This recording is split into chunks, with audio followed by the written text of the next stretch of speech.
బాగా చేసింది అన్న, బాగుంది.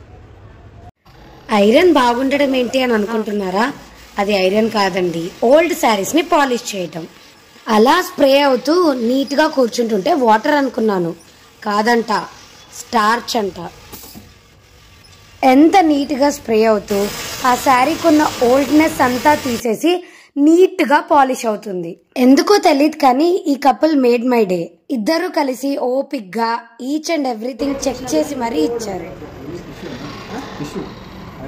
ఇది మామూలుగా డిజైన్ కదా, ఇది చూడు ఇక్కడికి ఇది కట్ చేసినప్పుడు పోతుందిగా, ఇదంతా ఇట్లా గుంజిది చూసి ఇది ఫ్రీ అయిపోతుంది. ఇట్లా గుంజితే వస్తుంది. అసలు ఎన్ని డౌట్స్ ఉన్నా మంచిగా క్లారిఫై చేశారు. ఇదే మన Durga sari rolling and polishing centre. Cost effective and fast service.